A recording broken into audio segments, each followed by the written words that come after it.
이 새벽에 주님 안에서 평안을 묻습니다. 오늘도 우리는 하나님 말씀 앞에 모였습니다. 말씀이 우리를 변화시키는 은혜가 이 새벽 가운데 있기를 바랍니다. 예수님이 12제자를 불러 세우셨습니다. 제자 중에 특별한 자들을 일컬어 사도라 그렇게 말하는데, 이 말이 헬라어로 아포스톨로스라고 합니다. 이 아포스톨로스는 사명을 가지고 보냄받은 자라는 뜻을 가지고 있습니다. 그래서 사도는 사명을 가진 자들이다, 그렇게 한마디로 정의할 수 있습니다. 어떤 일을 해야 되는 사명입니까? 5절에서 8절 말씀을 통해 주님은 그 사명이 무엇인지 말씀하고 계십니다. 거기에 사도들이 해야 될 사명이 무엇인지 기록되어 있습니다. 우선 사도들은 나가서 병든 자를 고치고 죽은 자를 살려야 됐습니다. 나병 환자를 고치고 귀신을 쫓아내는 것이죠. 그리고 거저 받았으니 거저 주어야 됐습니다. 물론 이것들은 결코 쉬운 일이 아닙니다. 그런데 이것이 사도들에게 주어진 사명이었다라고 하는 것입니다. 여기서 중요한 건 사명이 쉽고 안 쉽고의 문제가 아니라 그들에게 사명이 주어졌다는 겁니다. 여러분, 사도들은 사명을 가지고 보냄받은 자들이다라고 하는 그 말씀을 기억하십시오. 그리고 그들에게 할 일들이 주어졌다는 것도 기억하십시오. 그런데 성경을 주의 깊게 읽어보다 보면 그 12제자만 사도가 아니라 이 땅에 보냄받은 모든 사람들이 다 사도다라고 하는 것을 알게 됩니다. 너나 할 것 없이 우리 모두가 이 땅에서 하나님의 일을 하기 위해 태어난 사도들이다라고 하는 거예요. 이렇게 보면 12제자만 아포스톨로스가 아니라 저와 이 자리에 있는 모든 분들이 다 아포스톨로스인 셈인 겁니다. 스위스의 위대한 사상가 카리티는 그래서 이렇게 말했습니다. 인생 최고의 날은 자기의 사명을 자각하는 날이다. 그리고 리빙스턴은 이렇게 말하죠. 사람은 그의 사명을 다하기 전까지 죽지 아니한다. 이처럼 사명은 목숨 걸고 죽기까지 이루어야 되는 것들입니다. 여러분에게는 이런 사명이 있으십니까? 있다면 그 사명을 지금도 이루어가고 계신가요? 혹시 하나님이 주신 사명을 잃어버린 채, 혹은 아직도 깨닫지 못한 채 내가 하고 싶은 대로만 시간을 쓰면서 세월을 낭비하고 있지는 않으십니까? 오늘 이 시간 하나님 앞에 무릎 꿇고 나를 이 세상에 보내신 하나님의 뜻이 무엇인지 분별할 수 있게 되기를 바랍니다. 오늘 본문 말씀을 통해 우리는 제자들이 감당해야 될 사명이 어렵고 또 힘든 일이다라고 하는 것을 알 수 있습니다. 아주 중차대한 것들이었죠. 생각해 보세요. 병든 자를 고친다는 것이 의료 공부를 하지 않은 사람들이, 그런 일반 사람들이 과연 할 수 있는 일이었겠습니까? 심지어 주님은 죽은 자를 살리라 그렇게 말씀하십니다. 여러분, 어떻게 우리가 죽은 자를 살릴 수 있겠습니까? 그리고 나병 환자도 고치라네요. 요즘 말로 한센병이죠. 고칠 수 있습니까? 그리고 귀신 쫓아내래요. 귀신 쫓아낼 수 있으신가요? 이런 것들은 우리 힘으로는 다 불가능한 것들입니다. 그래서 어떤 사람은 예수님 보고 폭군이다 그렇게 이야기합니다. 불가능한 일 시켰다고. 정말 그렇습니까? 또 그건 또 아니죠. 예수님이 불가능한 일을 시키는 폭군은 아니십니다. 왜냐하면 사명을 주실 때 그 사명을 감당할 수 있는 그 자원까지 함께 공급해 주시기 때문입니다. 오늘 본문 1절 말씀을 보면 주님이 제자들에게 권능을 주셨다라는 것을 알 수 있습니다. 이렇게 하나님은 사명을 주실 때 그 사명을 감당할 수 있는 그 자원까지 함께 공급해 주십니다. 사실 이 권능이 없으면 그래서 사명도 없는 법입니다. 그러므로 하나님이 주신 사명이 무엇인지 깨달아졌을 때, 그리고 그 사명을 받게 되었을 때 우리는 그리 두려워할 이유가 없습니다. 걱정할 필요도 없어요. 왜냐하면 그 사명을 감당할 수 있는 권세, 그 권능을, 즉 하나님이 베풀어 주신 자원을 우리에게 함께 주시기 때문입니다.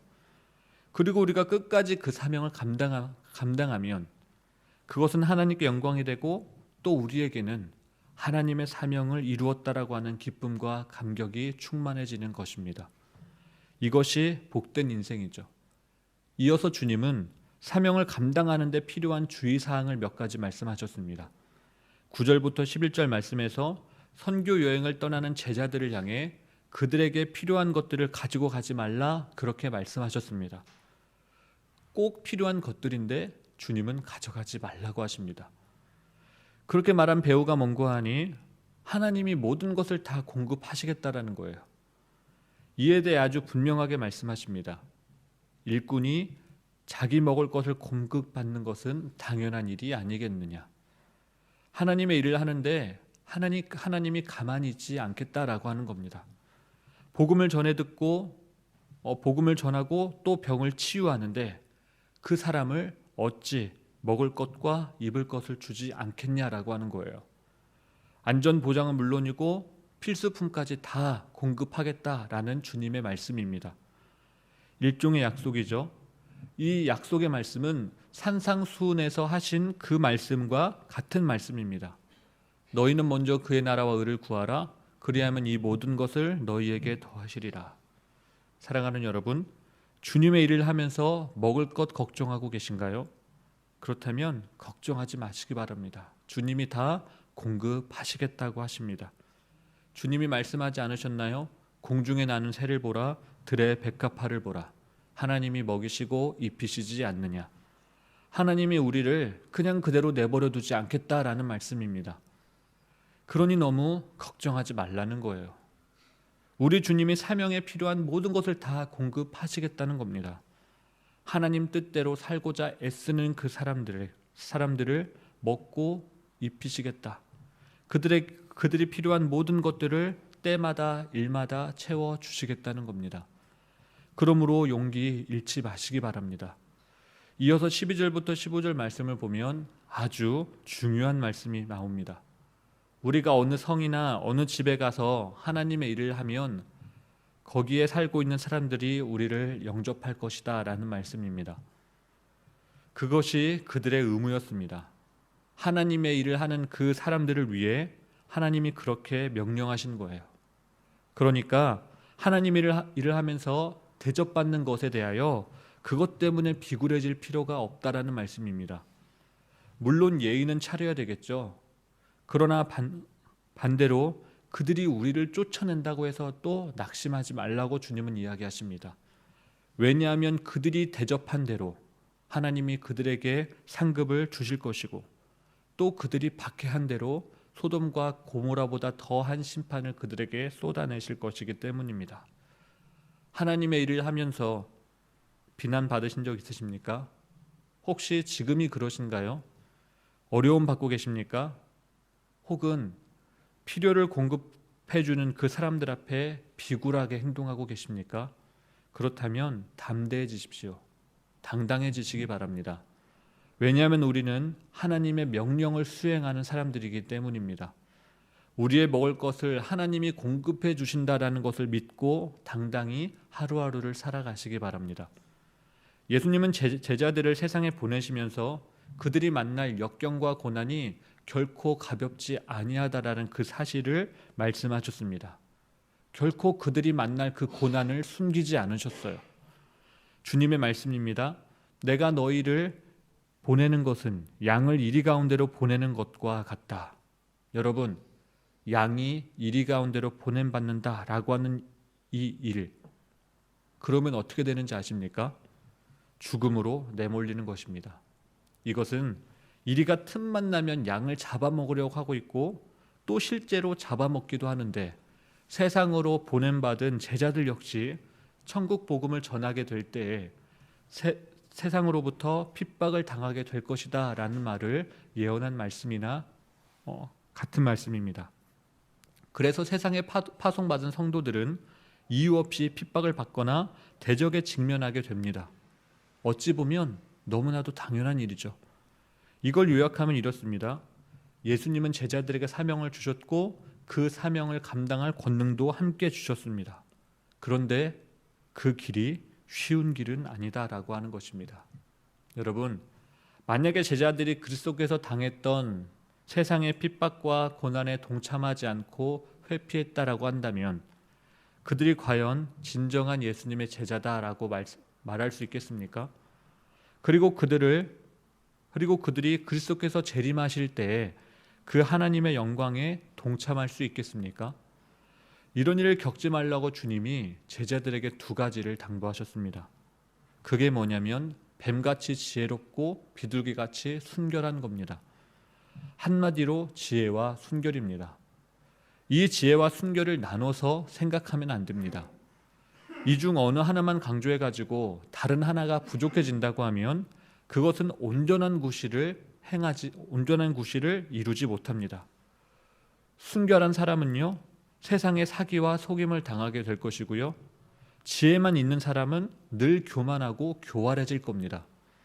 이처럼 세상에 파송받은 자들에게는 지혜와 순결이라고 하는 이 두 가지가 모두 다 필요한 것입니다. 사실 악한 꾀를 가진 그 사람들에 비하면 우리 크리스찬들은 굉장히 순진하기 짝이 없습니다. 속이기 너무 쉬운 사람들이 바로 우리들입니다. 다시 말해 이러한 상태라면 순결을 잃기 십상이다라고 하는 것이죠. 그래서 이렇게 악한 세상에 속아 넘어가지 않으려면 우리에겐 반드시 지혜가 필요합니다. 사실 마냥 순진한 것은 그리스도인의 참된 모습이 아닙니다. 그리스도인들은 세상 어느 꾀 앞에서도 속아 넘어가지 않는 그러한 사람들이 되어야 됩니다. 그래야 참된 그리스도인이 되고 그리스도의 사역자가 될 수 있습니다. 그런데 여기에 문제가 있어요. 악한 꾀와 싸워서 속아 넘어가지 않으려고 자기의 지혜와 꾀를 계속해서 내다보면 세상 사람하고 똑같이 악랄해진다라고 하는 것입니다. 자꾸 싸우다 보면 나도 싸움꾼이 되는 거예요. 그렇게 세상 속에 뺀질뺀질하게 꾀를 내고 살다 보면 내 마음속에 있는 거룩함과 순결함과 순수성까지 다 잃어버리게 된다는 것이죠. 그렇기 때문에 주님이 뱀과 비둘기라는 양극단을 이야기하고 계신 겁니다. 뱀처럼 지혜롭지만 그렇다고 해서 비둘기의 순결과 순수성을 잃지 말라는 것이죠. 이렇게 보면 우리가 가야 될 그 사명의 길은 정말이지 험난하고 어려운 길입니다. 철로 위를 다 걸어보셨을 텐데요. 어떠셨습니까? 오른쪽으로 기울면 오른쪽으로 떨어지고요. 왼쪽으로 기울면 왼쪽으로 떨어집니다. 여기서 균형을 유지하는 건 절벽 그 꼭대기에서 앞으로 나아가는 일만큼이나 어려운 일입니다. 지혜와 순결이라는 균형을 유지하는 것 역시 마찬가지입니다. 지혜와 순결 사이에 균형을 유지하는 건 사람의 힘으로 감당하기엔 너무나도 벅찬 일들입니다. 그래서 주님의 도움이 필요한 것이죠. 여러분, 혹시 지혜가 부족하다고 느끼시고 계십니까?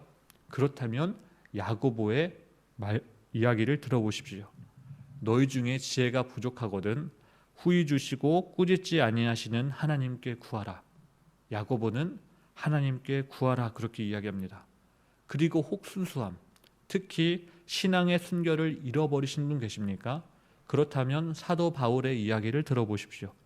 술 취하지 말라. 이는 방탕한 것이니 오직 성령의 충만을 받으라. 성령 충만, 이것이 순수성과 순결을 지켜나가는 비결이다라고 하는 것입니다. 이 험악한 세상들을 이길 수 있는 지혜, 그리고 세상에 빠지지 않는 그 순수성을 지키는 비결은 오직 하나, 성령으로 충만해지는 것입니다. 성령의 이끄심에 반응하며 사는 것이죠. 승리의 비결은 오직 성령 충만에 있습니다. 오늘 이 자리에 나오신 여러분들이 기도할 때 성령님은 하나님의 말씀을 깨닫도록 도와주실 겁니다. 육체적인 본능은 이기게 하실 거고요. 악한 자의 꾀는 보이지 않게 하실 겁니다. 그리고 세상 속에 살면서 잃어버렸던 사명은 다시 생각나게 해주실 겁니다. 그러니 부디 이 시간 성령님 의지하는 마음으로 기도하시기 바랍니다. 그래서 오늘도 성령 충만함으로 세상을 이기며 영적 순수성과 순결을 지켜나가는 거룩한 주의 백성이 다 되시기를 바랍니다. 기도하겠습니다. 하나님, 우리에게 주어진 사명의 길이 아무리 힘들고 괴로워도, 우리가 당하는 시련과 역경이 아무리 견디기 어려워도 주님 주신 언약의 말씀을 든든히 붙잡고 성령님이 이끄시는 은혜의 길을 달려나갈 수 있도록 도와주시옵소서. 예수님의 이름으로 기도하옵나이다. 아멘.